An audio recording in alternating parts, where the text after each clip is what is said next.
In this chapter, we're going to look at some of the fundamentals of using SQL. SQL is pronounced by some people as just the letters SQL and by some people as SQL. It doesn't matter which way you say it, it's your personal choice, but it stands for Structured Query Language. And Structured Query Language is a fourth generation language, which means that in comparison with languages such as C++ or Java, it is a lot easier to read to the untrained eye and is a lot more similar to normal human syntax. All the words, all the keywords are English and mean pretty much what they do when we use them in the English language. First thing we're going to look at in this chapter is how to create a new database using SQL, and then how to create tables within that database. We're going to look at the different kinds of columns we can create within a table, and we're going to examine the use of keys and indexes in tables within our MySQL database. We're also going to look at different ways to manipulate data.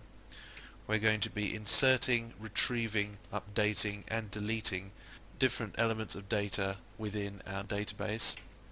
And finally, we're going to alter the structure of one of the tables that we've created. Before we do any of this though, it'd be a good idea to get familiar with the MySQL monitor. Now I've created a shortcut to the MySQL monitor on my desktop because I'm running Microsoft Windows, and as you can see, all the shortcut points to is the MySQL program in the bin directory. This path may be different depending on what platform and operating system you're running on and exactly how you installed MySQL and onto which drive. So that's all this shortcut is. If we open up the MySQL monitor, then we can see that we're being shown a prompt which just says MySQL, and there are a few keywords that we can use to navigate the MySQL monitor, and these are strictly speaking not SQL, but they're part of the MySQL keyword set of MySQL keywords that we use to find our way around databases. So one thing that we can do is to use the show command. Show databases, and we end every line that we give to the MySQL monitor with a semicolon.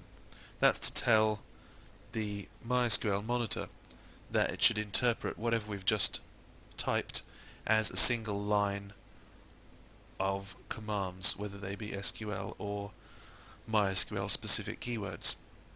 So the show databases statement will give us a list of the different databases that we've already created within MySQL. If you have just installed MySQL and there's no databases there, then the only one that you're likely to see is the MySQL database, a special database that helps us to grant permissions to specific users, and we'll look at that later.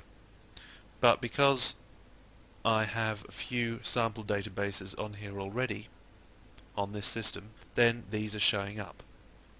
So we can use the keyword use to set the specific database that we want to be using. In this case, let's look at the food database. So that's all we use. Just use the use command followed by food,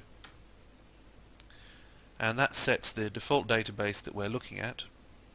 Then we can ask MySQL to show us all the tables, and because we've just specified a default database, that is food, we're going to see only the tables from the food database. So as we can see, MySQL returns a list of all the tables in food. If we wish to, we can get MySQL to show us the way that the tables are made up, the structure of the tables. How we do that is by saying show columns from, for instance, the recipes table. So this show columns command has to be used in conjunction with a specific table. As we can see, MySQL returns a list of all the different columns that it uses within the recipes table, and there's a lot of different details about those specific columns, like the column type and various other details that we're going to look at later on in this chapter. These are a few basic commands that will help you get familiar with the MySQL monitor. In our next movie, we're going to take a look at how we create a database.